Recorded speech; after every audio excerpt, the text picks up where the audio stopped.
दो चीज़ों से बनी ये 100% ऑर्गेनिक खाद गुलाब में फूल ही फूल ले आएगी। पौधे की ग्रोथ को भी बहुत तेज़ कर देगी और अगर कोई ग्रोथ थोड़ी सी होके स्टॉप हो जाती है तो उसको भी फास्ट कर देगी। तो ये कौन सी खाद है, इसे किस तरीके से गुलाब में देना है, आज इसी से संबंधित ये वीडियो है। साथ ही साथ गुलाब के बारे में सारी इन्फॉर्मेशन मैं आप लोगों के साथ शेयर करने वाली हूँ। तो चलिए फिर वीडियो को स्टार्ट करते हैं। हेलो एवरीवन, कैसे हैं आप सब लोग। लव फॉर गार्डनिंग में आप लोगों का बहुत बहुत स्वागत है। इस समय गुलाब में ग्रोथ तो बहुत अच्छी हो रही है, लेकिन स्पीड थोड़ी स्लो हो जाती है, बीच बीच में रुक जाती है। उसी ग्रोथ को फास्ट करने के लिए, जो ग्रोथ रुक गई है उसे तेजी से बढ़ाने के लिए, या फिर ग्रोथ अगर जल जा रही है तो उसके लिए हमें इस खाद का इस्तेमाल करना है। तो सबसे पहले क्या करना है, मैंने यहाँ पे एक खाली बाल्टी ले ली है और उसमें मैं 2 लीटर पानी भरने जा रही हूँ। इसके बाद फिर हम इसमें खाद देंगे। तो उन दो खादों में सबसे पहले मैं लेने जा रही हूँ सरसों की खली, मस्टर्ड केक। ये बहुत ही अच्छी खाद होती है, इससे प्लांट की ग्रोथ में बहुत तेज़ी आती है, ग्रोथ बहुत हेल्दी होती है। और जो मोटी होती हैं ब्रांचेस, और ब्रांच अगर मोटी होती है तो उसके ऊपर जो फूल आता है वो भी काफ़ी हेल्दी और बड़ा होता है।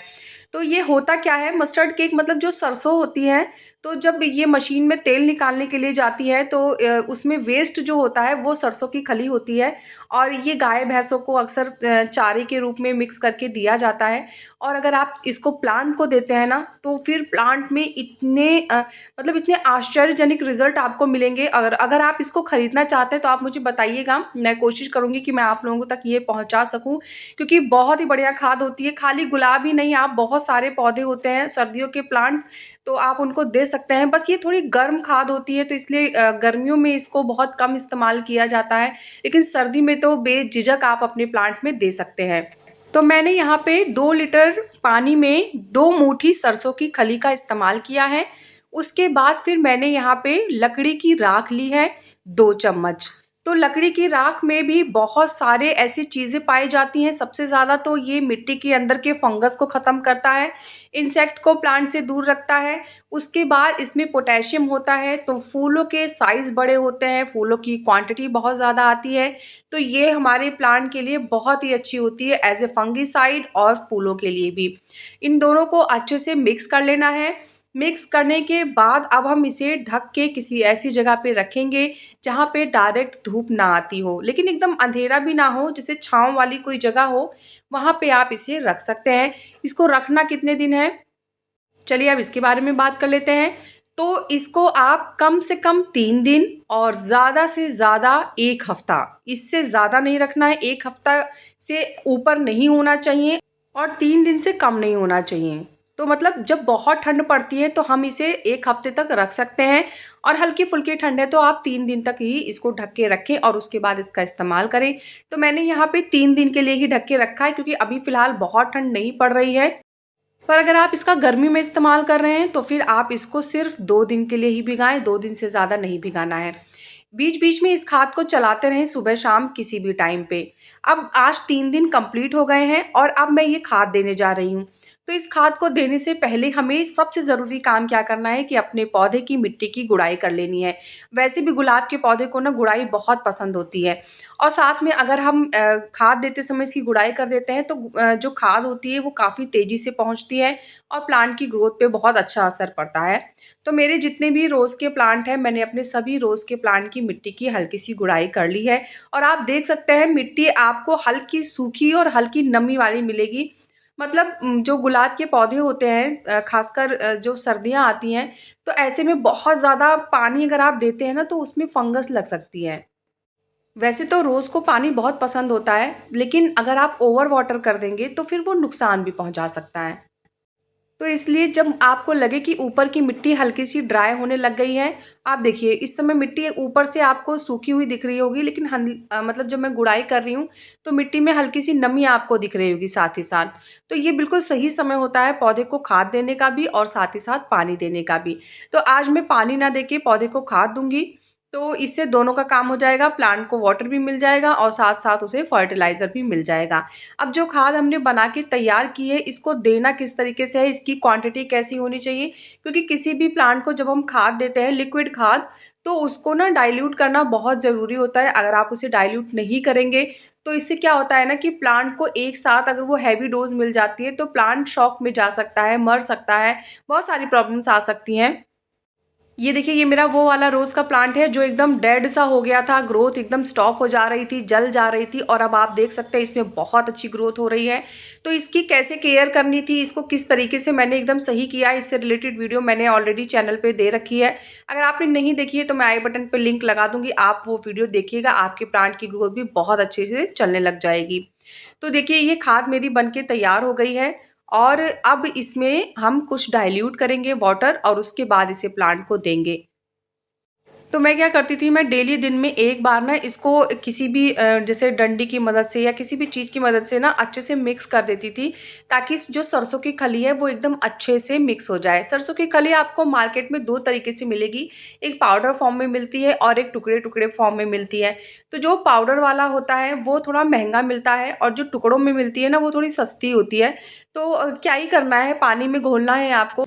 तो इसके लिए पाउडर खरीदने की ज़रूरत नहीं है, आप ऐसे टुकड़ों वाला भी ले सकते हैं, वो सस्ता मिल जाता है। अब देखिए, इसको अच्छे से हमने मिक्स कर लिया है। मिक्स करने के बाद अब इसे डाइल्यूट करेंगे। देखिए, ये सरसों की खली पानी में घुल तो जाती है, लेकिन क्या होता है ना, वो अगर आप उसको अच्छे से मिक्स नहीं करेंगे तो वो नीचे बैठ जाती है।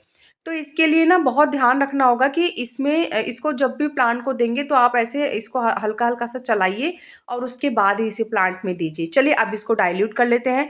तो डाइल्यूट करने के लिए मैं अलग से फिर से एक और बाल्टी लेके आ रही हूँ, और उसी में मैं इसको डाइल्यूट करके डालूंगी। तो इसका कितना पोर्शन हमें लेना है, कितना इसका पानी हमको लेना है, वो भी चलिए उसके बारे में भी बात कर लेते हैं। तो जैसे हमारी जो ये खाद है, इसमें से मैंने 1 जग ये खाद ली है, और अब इसमें हम लगभग 10 गुना नॉर्मल पानी ऐड करेंगे। ये बहुत ज़रूरी है। अगर आप पतली खाद देंगे तो प्लांट बहुत तेज़ी से लेता है, उसकी ग्रोथ भी बहुत अच्छी होती है, और अगर आप गाढ़ी खाद दे देंगे तो ये उतना अच्छा रिजल्ट भी नहीं देता है, और साथ ही साथ प्लांट शॉक में भी जा सकता है हैवी फर्टिलाइज़र की वजह से।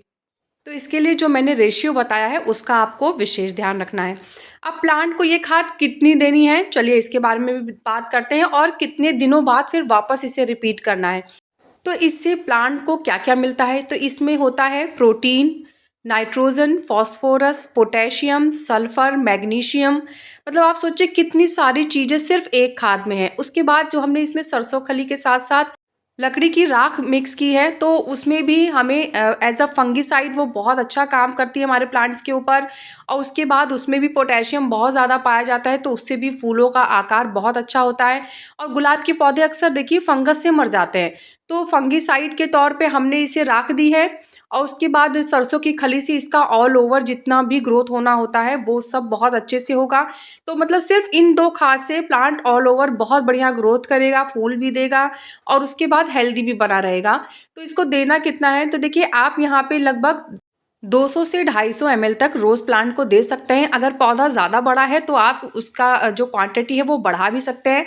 बस आपको एक चीज़ का ध्यान रखना होगा कि जब आप खाद दें तो वो खाद ड्रेनेज होल से बाहर ना जाए, इतना पानी नहीं होना चाहिए। बस आपको इतना ही देना है कि जितनी भी प्लांट की मिट्टी है वो उसे अच्छे से सोख ले।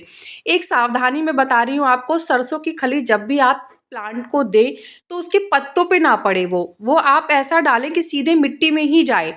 अगर आपके स्टेम पे, पत्ते पे कहीं भी ये खाद रुक गई तो वहीं पे फंगस बन जाएगा, क्योंकि सरसों की खली ना आप सिर्फ मिट्टी में डालें, क्योंकि उसमें फंगस बहुत तेज़ी से लगता है अगर आपने उसको ऐसे रफली पत्तों पे छोड़ दिया।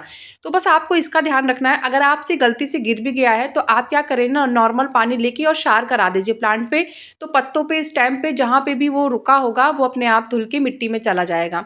सरसों खली इतनी अच्छी खाद है, और लकड़ी की राख इतनी अच्छी खाद है कि किसी भी रुके से रुके प्लांट की ग्रोथ को बहुत तेज कर सकती है। तो जो डिटेल मैंने बताई है, जो जानकारी बताई है, उसको आप एज इट इज़ फॉलो करेंगे तो 100% आपको रिजल्ट मिलेगा ही मिलेगा। तो सारी डिटेल, सारी जानकारी बता दी है। इसके बाद भी कोई क्वेश्चन, कन्फ्यूजन होगा तो आप कमेंट करिएगा। कैसा लगा मेरा आज का ये वीडियो मुझे ज़रूर बताइएगा। अगर आपको वीडियो पसंद आया है तो वीडियो को लाइक करिएगा, चैनल को सब्सक्राइब करिएगा, और प्लांट से रिलेटेड कोई भी क्वेश्चन है तो आप कमेंट के थ्रू मुझसे बात कर सकते हैं। मिलते हैं फिर नेक्स्ट वीडियो में, तब तक के लिए बाय, टेक केयर।